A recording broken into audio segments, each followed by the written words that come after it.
Hi, how you doing? And welcome back to another video on the channel. So, who are the best undervalued differential picks in FPL right now? Well, in order to work that out, we first need to look at the teams to target. So, a differential player are players who are less than 10% owned in FPL, who, when they get you points, because lots of managers don't own them, it really helps you shoot up your mini league.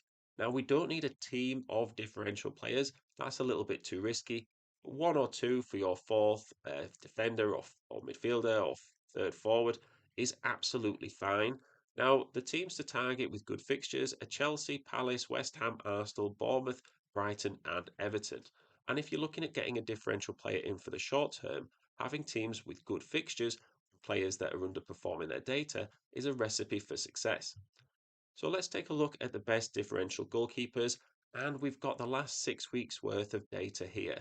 Now, to be honest, differential goalkeepers, I think, aren't necessarily worth it. I think the point spread is just too small, and you almost get what you pay for in goalkeepers. If you go cheaper, then you're less likely to get clean sheets. It sounds silly, but it's true. And if you go more expensive, you probably will end up with a goalkeeper near the top of the point scoring. So, from the teams to target, we've really only got Henderson and Verbruggen here. Would I go for Dean Henderson? No, I wouldn't. I think Crystal Palace, they're just not a team to avoid at the moment.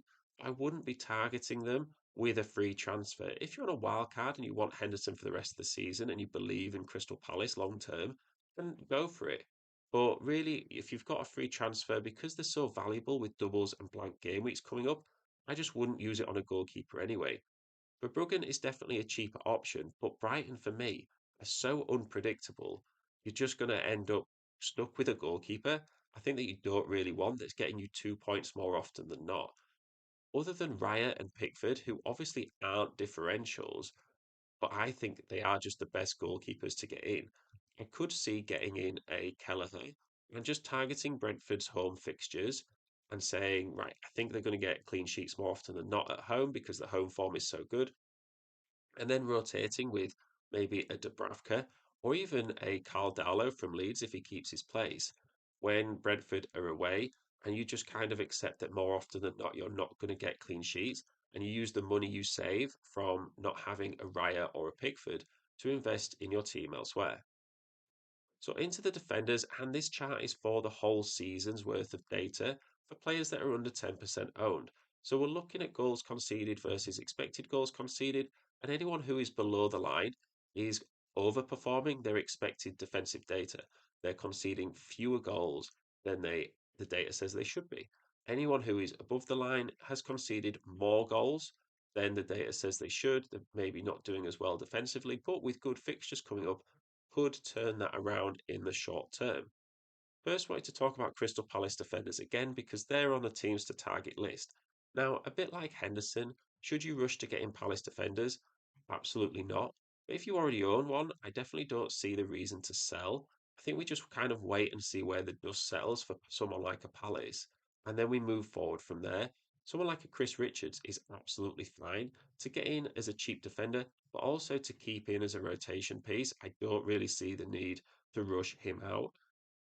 Someone who regularly gets def cons and at a good price is just a great pickup. The Bournemouth defenders, again, someone that needs considering. Diakite and Traffer are both good options, but just because they're differentials doesn't mean you have to get them in over a player who is highly owned. For me, Senesi is head and shoulders the best Bournemouth defender right now. And let's say he's 20% owned. Well, that's 80% of managers don't own him. And the same even for someone like a Gabriel from Arsenal. Let's say he's 30% owned.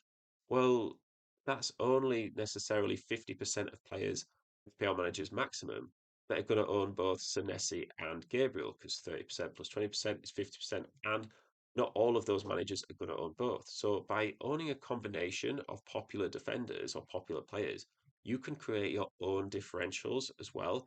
I just think that's an important point to kind of consider when looking at players because for me, I'd get Senesi in ahead of Diakite and Traffer. So I'm going to highlight the Everton defenders here again. And well, once again, talking about Everton, and I just think Tarkowski is the better option. He's more expensive, of course, but you do get what you pay for. He's got injury issues, he's got suspension issues, I just think if you want consistency, you probably do need to get Tarkowski in. Now, Tarkowski kind of comes and goes in terms of how people rate him. People kind of get bored with him just getting defensive contributions. They transfer him out, and then Everton get a couple of clean sheets. Tarkowski keeps getting defensive contributions and gets 10 points in back-to-back games. And then all of a sudden, everyone wants him back in, but he's not doing anything different, really, than what he was doing before. The Brighton defenders here, Van Hecke, Dunk, and Kadioglu, bit like Verbruggen in goal. I just wouldn't go near them. I think I'd definitely get in a Brentford defender, say, even with tougher fixtures, before I would do Brighton defender, because Brighton are just so unpredictable.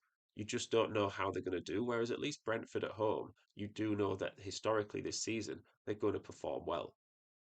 So onto the midfielders, and this is the chart again that shows expected goal involvements versus actual goal involvements. Anyone who is under the line is underperforming their data, and therefore maybe that's because they've had tougher fixtures, they've just not finished their chances, and now with easier fixtures, you think they get the same chances against weaker defences, they're probably going to score some more points. Of course, anyone who is overperforming their expected data with good fixtures in the short term, I would expect them to maintain that. But over a longer period of time, I think it becomes an issue because players just can't maintain overperforming their data for a longer time span. And I think you don't want to transfer in players into your FPL team that are potentially going to become issues in the long term because naturally other issues like injuries and rotation will crop up. So for me, David Brooks is head and shoulders the best differential midfielder right now. I think having someone like that we talked about Tavernier, and Tavernier was such a popular pick. David Brooks is even cheaper, and now Tavernier is injured. He's someone that has been underperforming his data massively in the last 6 weeks. I also like to highlight the Arsenal midfielders here. I'm not saying you go for them over Declan Rice or a Saka, or definitely not any of the defenders. But if you were looking for a player from a good team that has good fixtures, that's doing well, I think Odegaard is the possible play here. Trossard is also starting left wing for Arsenal at the moment. Again, both of these midfielders could be potential options, but they could also be potential risks and potential problems later down the line. But I think if you're comparing like for like, I do quite like them as an alternative short term punt. So Jeremy Pino from Crystal Palace is just someone that I would avoid. He's someone who's underperforming his data and has started getting returns recently. But with Ismail Assar coming back and Brennan Johnson in there as well, we just don't know where he's going to fit in terms of the Crystal Palace midfield. I also like Pedro Neto, so much so that I've transferred him into my own team this game week. He just seems to play 90 minutes for Chelsea, and we talk about Chelsea rotation and the risk, but we still want three Chelsea players, right? So where do you go? Well, outside of Enzo Fernandez, who is just the obvious pick, and maybe a Cole Palmer, you could also go to defence. But I think Neto is the next best midfielder slash forward. Definitely wouldn't go for any of the strikers. I think someone who has been playing 90 minutes most weeks for Chelsea is just going to be on the pitch more often. It sounds silly, but it's something we have to take into account. And therefore, later in games, is going to be getting more chances than someone who is guaranteed less minutes. Also, like to highlight Kevin Schade here. His fixtures aren't great, so he's not in the teams to target. But for someone who is not only getting a ton of expected data, but also picking it up with returns, it probably is a great pickup right now. I think for me, from this chart, it's Sharda, Brooks, and Neto in whatever order you want as three midfielders to target to get in. So what I want to do with midfielders and forwards is just put in some extra charts here and compare differential players with highly owned players. And therefore it's quite easier to sort of compare like for like, because I think a lot of the times we get caught up in the name of a player and assume they're going to be a better player than, someone who's maybe having the same data and just a little bit less of a household name. So here we can see Kevin Schade is doing really well in all midfielders for not only expected data but output. All the differential players are in red, by the way, in this chart, and all the highly owned players are in their own usual price tier color. I wanted to use the example of Cherky and Brooks here. So a lot of people are saying, oh, get in Cherky or keep hold of Cherky, Man City midfielders, we want them in. But him and David Brooks having the same expected data and the same actual output as well, but you would never consider David Brooks to be in the same league as Cherky. Now, of course, you might say, well, over a longer period of time, Cherky is more capable of sustaining it. I think it just goes to show that if you were selling a Cherky, you didn't want a Man City player, but you wanted someone who had the same threat for a cheaper price. Well, David Brooks is just the player to get in by the look of it. That's what the data is saying. I think if you've got a midfielder in this bracket here, you can keep hold of them. Of course, highly owned players are highly owned because they get more points typically, and that's kind of shown in this rectangle. You're never going to say sell all your popular players and just get in differential players to try and beat the system. I think Rice, Semenyo, Bruno G, Verts, and Rogers, they're absolutely fine to hold, and I wouldn't be looking at selling them anytime soon. I could also include a Saka or an Enzo Fernandez in that group. So into the forwards, and again, we've got the same chart here, expected goal involvements versus goal involvements. And I first wanted to highlight the Everton strikers, not because I think they're good picks, but a few weeks ago we had them on the other side of this line. We had Barry as someone who was really underperforming his data, and lo and behold, in the last 6 weeks, I think he scored three in his last four games, and now he's overperforming his data. Any player can go on a scoring run. It's just about predicting when that could happen. And to be honest, I wish I was probably braver with my striker choices because I was considering getting Barry in.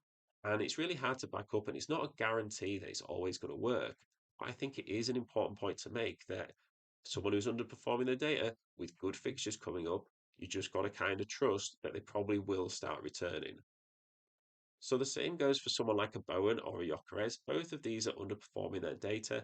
Both are really similar in terms of performance as well. If I had to pick one, I would just go for Bowen. I don't really see the risk in getting in Gyökeres as an Arsenal player right now. I think it's too much of a risk. I think you just go for the defenders and your Sakas and your Rices and possibly an Odegaard or a Trossard if you wanted to play a risky game. The same for Welbeck here. The problem we have with forwards at the moment is there's just not a lot to pick from that are doing well consistently. We feel like we're chasing our tails a little bit. We get in a striker, and the striker we just had scores goals. We swap back, and then the striker we just own starts scoring goals. And I think you're going to be in the same position with someone like a Welbeck for the foreseeable future. You don't know his minutes. You don't know whether he's going to be returning one game or missing a penalty the next game. I would just stay away. So the Bournemouth strikers here are good pickups. I wouldn't necessarily rush to get them in just because we don't know who Bournemouth are going to sign in the next few weeks. I think you could wait 10 days and sign them for game week 24, 25 when we have a bit more knowledge about what their transfer market sort of pickups are going to look like. I think Krupi Jr., he is someone that I am going to get in my own team, but that's really only because I'm selling Matt Gui and I need to free up a Chelsea slot. And I just think Krupi Jr. is the best cheap striker. But I wouldn't be using a free transfer just to get him in because I think Krupi Jr. is going to outscore all other strikers, if that makes sense. So finally, just want to finish on Delap for this chart, and we said it in the midfielder video. Even though he looks like he's the starting striker under Rosenior, I just wouldn't go there. I don't think he's guaranteed the minutes, and I think the Chelsea midfielders and defenders are much more valuable options for this fixture run. So let's take a look, like we did with the midfielders, with the forwards chart when we're looking at differential players versus highly owned players and how do they compare. Well, first of all, we're going to highlight this section at the top where if you own one of these forwards, I just wouldn't sell them. Not only are they performing really well, there's not necessarily a differential player that's near them other than Raul Jimenez from Fulham. Now, as long as Muniz from Fulham stays injured or on the sidelines, he's not playing, I think Raul Jimenez is perfectly fine. But if I owned a Calvert Lewin, I don't think I'd make the switch to a Jimenez for a free transfer. I think my point is that if you own any of these forwards, you're pretty safe in terms of moving forward for the rest of the season, in terms of ownership. because this is what we talked about, this sort of merry-go-round of forwards where we hop off one onto another and then trying to chase these points that we just keep missing out on. Owning any of these forwards is just absolutely fine. The other highly owned forwards rank here. Now, if you did own one of these, I probably would look at selling in the near future for a striker who has good fixtures that's maybe underperforming their data. I did just want to highlight to finish on Benjamin Sesko and Ekatike. And I think because the points are so similar and the output is so similar, if I said to you getting Benjamin Sesko into your team, you'd think, what? No way, what's he talking about? If I said get Ekatike into your team, you'd probably be like, oh yeah, that's a good pick. Ekatike plays for Liverpool, better player. But their output in the last 6 game weeks and their predicted data is pretty much the same. And I think my point is sometimes we have to look past the name of the player and what everybody's saying and use the data a little bit more. And I'm definitely not saying to get in Sesko, but the point is, and hopefully I'm explaining it well, is that the data is the data and the players are the players. And I think when you've got players that are so similar, you could replace Ekatike with Sesko, and you wouldn't see much of a drop off in overall points, at least for the last 6 game weeks. So hopefully that all makes sense. Hopefully you've enjoyed looking at the new charts as well. I did think it would be cool to kind of put the differential players back in with the highly owned players, and therefore you can pause the video at any point and just compare your picks and who you might think you could get in. And remember, don't fill your whole team full of differentials, but the odd one or two is pretty important, to be honest, in doing well in FPL. So thank you very much for listening. Please consider subscribing, liking the video. I've got my latest preview video with how the mini league and my own team is doing in the description and on the screen right now, as well as the latest wildcard video as well. So hopefully you've had a good game week and looking forward to game week 23, and I will see you in the next one.